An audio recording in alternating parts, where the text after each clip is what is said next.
both our witnesses, my former colleague and dear friend Tim Walz, and the great mayor of the city of Los Angeles, who I have great respect for. And I'll come back and ask you a question just a second, but I really want to preface my statement by all of you. We've talked about the funding gap and what we need, but I don't think we've really spent enough time on the overall freight situation and what we're talking about in terms of freight. You mentioned, Mayor Garcetti, in your written testimony that we have over $2 billion in a freight funding deficit. That means more congestion, more emissions in our local communities, but it also means a delay in goods that really impacts both consumers and the manufacturers getting there. And as you pointed out, 43% of these goods come through our joint ports of Los Angeles and LA. Soon I'm going to, this is my public, statement, I'm going to be reintroducing my National Multimodal and Sustainable Freight Infrastructure Act, which I've introduced before. I've had a lot of support. It's a bipartisan legislation which creates a dedicated revenue stream to specifically finance sorely needed freight improvements from the ports to wherever they're going throughout the nation.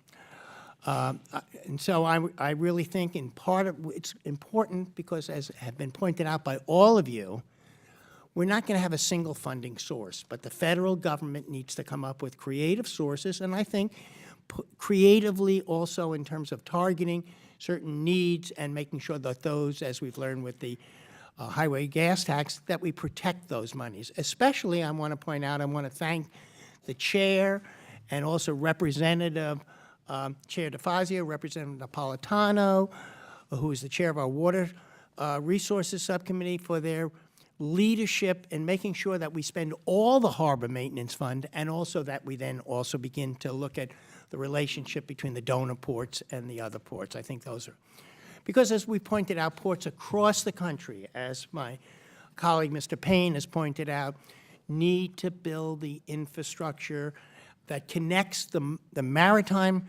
transportation system to the surface transportation system, and it's one real system. Even though we frequently think of them as separate, we're really talking about one system. And I hope we make tremendous, in the next 7 months, we make tremendous statements, tremendous improvements in those areas. But Mayor Garcetti, I want to ask you a question I think that Representative Brownlee talked about. And my preface to that is that, we talk a lot about infrastructure investments that create good family jobs and sustainable jobs, but it often takes an extra effort to make sure those investments benefit the local communities. And you talked about that, how the city of LA and LA Metro have set ambitious local hiring goals, and you took advantage of this federal, as you pointed out, this federal pilot project to allow for local hires that was put into our federally funded projects. You mentioned a little bit, there's 3 parts to this question. I'd like you to spend a little time, if you can, whatever's left. What was your own experience with this? And maybe more importantly, what happened as a result of DOT's decision not to continue, and what would you like this committee to do? That's the most important about this issue. Well, thank you so much, Congressman, for the question. I mean, what member of Congress doesn't want to deliver jobs back to his or her own district for his or her own constituents? I mean, it's a question I think that has an easy answer. Now, in the past, there's been those who come and say, well, we don't have enough of a workforce here. We have to bring them in from other places, other states even. In Los Angeles, we had people coming in from Ms. Titus's district and other places. Shame on us. Those were great workers, but shame on us for not growing them up. And the companies get a little bit lazy about just saying, well, we don't want to do it. We should be offering help to partner and pay for their trainee costs with our WOEA dollars or WIOA dollars. We've done that in Los Angeles, and the pilot was extremely successful. We have a generation of people now growing up that will have lifelong employment in the building trades and do significant things that they'll look back on with their kids and their grandchildren and say, Mom or Dad built that. Second, though, when it went away, we suddenly went back to companies saying, hey, we don't have to do this, and these programs started to have problems. Now, we have so much infrastructure going, we can control that at the airport. We're doing things on our Los Angeles River, the ports, et cetera, that we can put some of those folks to work.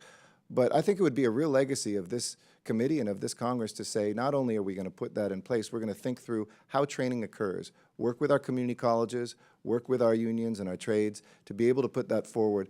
And for Congress to just adopted historic criminal justice reforms, it's a great place to put people to work who are not going to go back to school and get a degree, but who do want to be contributing members of American society. And we've had a huge percentage, I would say about 40% of the folks that are working now at the airport on Metro came out of serving some time, and this has changed their lives.